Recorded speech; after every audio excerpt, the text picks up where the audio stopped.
पाकिस्तान ने cease fire बढ़ाने की अपील की। अमेरिका ईरान से 2 हफ्ते सीज फायर बढ़ाने की अपील की गई है। तो इस्लामाबाद में एक तरफ तैयारी पूरी हो गई है वार्ता 2.0 को लेकर। पाकिस्तानी मीडिया के हवाले से यह खबर, बुधवार रात खत्म हो रहा है सीज फायर और उससे पहले पाकिस्तान की तरफ से सीज फायर बढ़ाने की अपील की गई है। तो क्या वार्ता 2.0 में ईरानी डेलीगेशन पहुंचेगा, अमेरिकी डेलीगेशन शामिल होगा कि नहीं, और इस बार सहमति बन पाएगी कि नहीं, कई सवाल।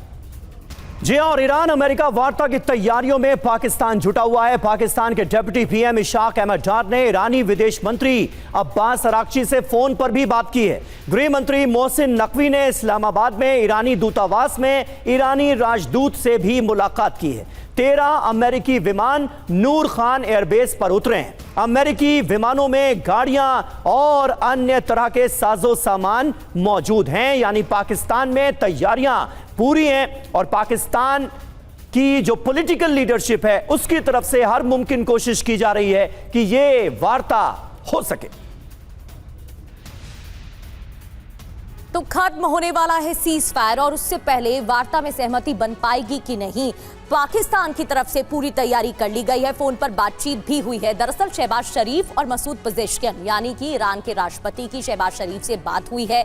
आसिम मुनीर, इशाक डार ने भी बातचीत की है। आपको बता दें, आसिम मुनीर ने डोनाल्ड ट्रंप को जानकारी दी है क्या है ईरान का पक्ष, ये रखा गया है। इसके अलावा इशाक डार और अब्बास अराक्ची की बातचीत हुई है, यानी कि पाकिस्तान की तरफ से लगातार बातचीत की जा रही है। इसके अलावा एक तस्वीर हमने आपको दिखाई थी जहां मुलाकात हुई थी पाकिस्तानी लीडर की। वो पहुंचे थे ईरानी दूतावास और वहां पर लगातार बातचीत करने की कोशिश की जा रही है। तो ये 3 तस्वीरें आपको दिखा रहे हैं और बता रहे हैं शहबाज शरीफ, मसूद पजेश्कियन की बातचीत हो चुकी है।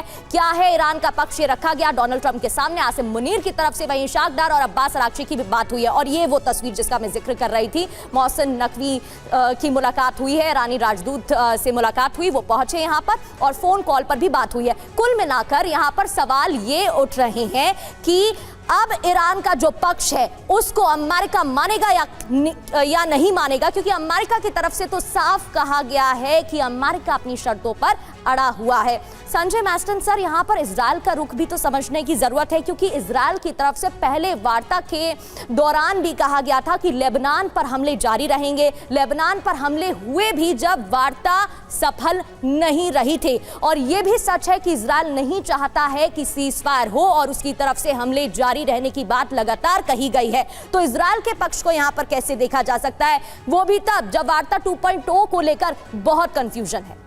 देखिए, जहाँ तक इजराइल का सवाल है वो तो बिल्कुल सीज फायर चाहता ही नहीं है, क्योंकि उसका इरादा बहुत क्लियर है। वो ईरान को डैमेज करना चाहता है और जितने भी प्रॉक्सीज हैं हिजबुल्लाह वगैरह उनको डैमेज करके और उनको डिग्रेड करना चाहता है। वो आपने देख भी लिया, लितानी रिवर तक उसकी कोशिश थी। लेकिन अभी जो सीज फायर टॉक्स हुई है उसमें जो इजराइल और लेबनान के बीच में हुई है उसमें अभी एक येलो लाइन की बातचीत की गई है। येलो लाइन मतलब जैसे गाजा स्ट्रिप में भी एक येलो लाइन की थी, तो येलो लाइन तक वो एक बफर बनाना चाहते हैं। तो इजराइल का एम तो बहुत क्लियर है। अभी बात करते हैं ईरान का और अमेरिका का एम। इन दोनों का एम भी बहुत क्लियर है। ये दोनों अभी लड़ाई से थक गए, लड़ाई नहीं चाहते हैं। लेकिन प्रॉब्लम ये है कि झुकेगा कौन। दोनों पार्टी झुकने वाली नहीं है, ना कोई सरेंडर मोड पे रहेगा और दोनों पार्टीज एक प्रेशर टैक्टिक्स चला रहे हैं। और वही प्रेशर टैक्टिक्स किसकी कितनी कामयाब होगी वो सारी कोशिश है। ऑन ग्राउंड आज की तारीख में जो पर्शियन गल्फ में जो अमेरिका ने ये ब्लॉकेड लगा दिया है उससे ईरान पे फ़र्क तो पड़ रहा है। मिलिट्री के लिहाज से मैं बोलूँगी ये लड़ाई कई डायमेंशन में चल रही है। मिलिट्री फ्रंट में एसिमेट्रिक वॉरफेयर में मैं बोलूँगा ईरान का पलड़ा भारी है। कैसे उनके जो ड्रोन्स हैं और उनकी जो मिसाइल्स हैं वो चाहे खाड़ी देश में हो या हर जगह आज भी वो तैनात हैं और उनकी डिग्रेडेशन बहुत कम हुई है।